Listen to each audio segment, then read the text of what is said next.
Good morning. I hope you're having a great morning. Hope you're having a great week.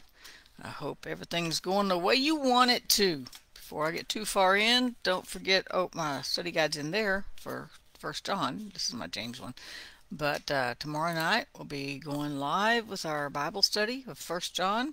So grab a study guide. I'll send you one if you don't have one. I'll send you the ebook and join us live for our study of First John. We're going to tackle some more of chapter 2.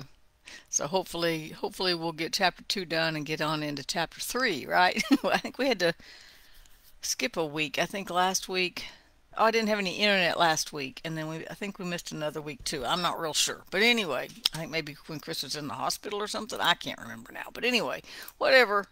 Tomorrow night, 7 o'clock Central, join us live here on Facebook, or you can watch it on YouTube later. You watch it on my news feed. If you haven't watched any of the First John yet, either go back on my videos or go to my YouTube channel, and you can catch them all there. They're all together in YouTube. It's very organized. I like that. They're in their own little playlist.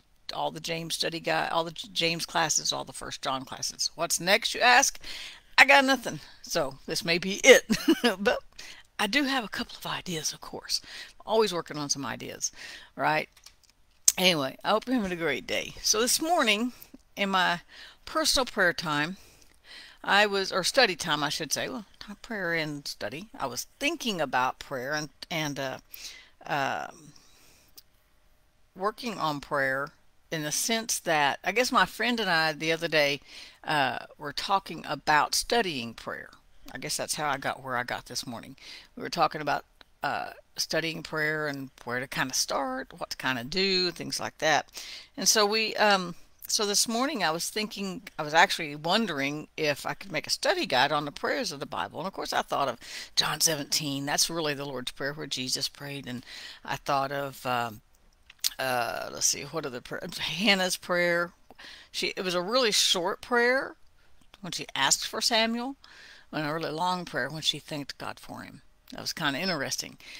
So let's see, there's the Lord's Prayer. I thought of Daniel's prayer.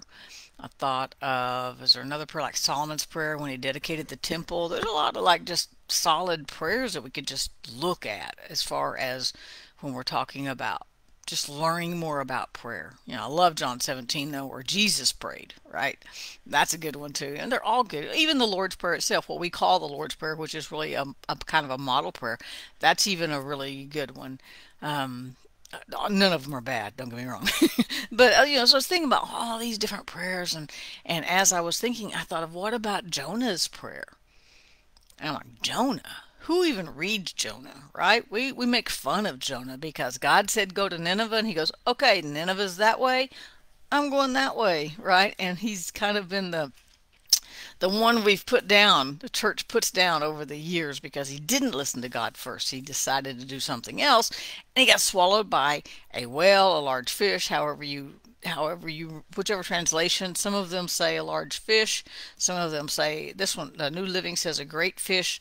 But it also says the Lord had arranged a great fish to swallow Jonah. So I've seen some science people try to debunk it and say, well, if it was a whale, their throat is actually, especially the larger whales would be large enough to swallow a man. A lot of them eat plankton, and it just goes through kind of through the filter of their teeth. The water goes through and catches the plankton or whatever, and so their throats aren't really all that big. It doesn't matter. This says that God arranged for a great fish, a whale, a big fish, giant fish, to swallow Jonah, period. So Jonah was there 3 days. Now the interesting thing about that is, so you can go, 40 days without food? I've never tried that, so I don't know. I believe you can go 40 days without food, but you can only go 3 days without water. Your body starts to shut down, right? You dehydrate. So he was there 3 days and 3 nights. So God had a plan when he designed the fish to swallow Jonah. He had a plan to get him out. Think about that a little bit, because when we find ourselves in situations, even those times that we did it to ourselves. See, Jonah did it to himself. Jonah made a mistake. Jonah sinned. Jonah deliberately disobeyed God. God said, go to Nineveh. He said, I'm going to Tarshish because it's that way, right? God said, not today, Jonah, not today, right? And so Jonah deliberately disobeyed and did the actual physical opposite of what God told him to do. He literally went in a whole different direction. Like, no way. You know the story. As children, we were taught it. The storm came and he fessed up. They threw him overboard. The storm, here's another storm that got calm, but it was an odd way that it got calm, right? Jesus didn't come walking to Jonah on the water. He had the men throw Jonah overboard because he had a different plan for Jonah. But the storm still calmed when they got sent out of the boat, right? And I'll let you take that one theologically, but that's a really good preaching message right there. It's just a note. So I might have to write myself a note. Anyway, but when they got the sinner out of the boat, the storm calmed immediately. And then the fish swallows Jonah. He's there 3 days and 3 nights. And it says Jonah was there. Jonah was inside the fish for 3 days and 3 nights. Then Jonah prayed. What a great time to think about prayer. Did it take him 3 days to think about praying? Did it take him that long? Could he have gotten out sooner? Who knows, right? Maybe God planned 3 days and 3 nights. Kind of, they all have always, I've heard some compare it to Jesus was dead 3 days, right? He was in the tomb 3 days and he rose before he was resurrected, and Jonah was in the belly of the whale 3 days. I've heard people draw that parallel. Doesn't matter. Did he not pray before that? Did he think God wouldn't hear him? I mean, he did it on purpose. He purposefully disobeyed God, and most of us don't do that, right?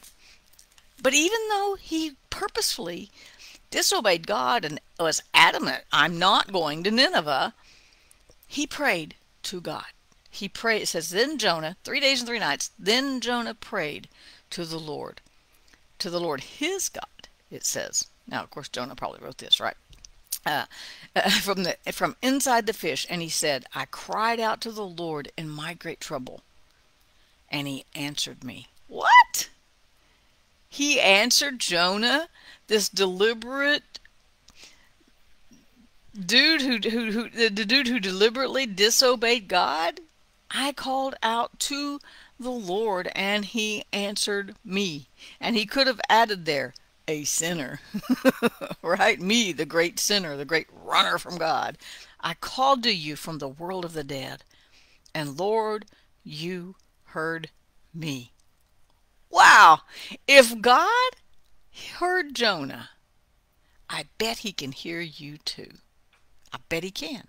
You threw me into the ocean depths, and I sank to the heart of the sea. I was buried beneath your wild and stormy waves. Then I said, O Lord God, O Lord, you have driven me from your presence. How will I ever again see your holy temple? I sank beneath the waves.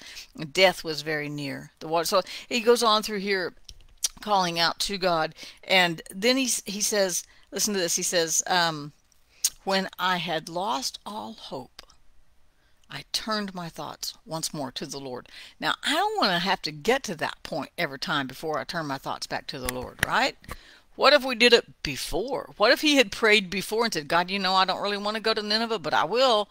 But I'm going to walk real slow that direction because I'm really hesitant. I don't really want to go. What if that would have been a better time to have called out to God, right? But it doesn't matter. He said, when I had lost all hope, I turned my thoughts once more to the Lord, and my earnest prayer went out to you in your holy temple. God heard Jonah, this deliberate sinner. He was a prophet of God, and he deliberately did not do what God told him to do, and yet God heard him. He also delivered him. It says, let's see, those who worship false gods turn their backs on God's mercy. But I will offer sacrifices to you with songs of praise. He's talking about singing songs of praise in the belly of the well. And I will fulfill all my vows. He's going, okay, God, I'll do what you said. For my salvation comes from the Lord alone. What a great time to recognize it. Better late than never, right? Then God ordered the fish to spit up Jonah on the beach. And it did. I love New Living. And it did, right?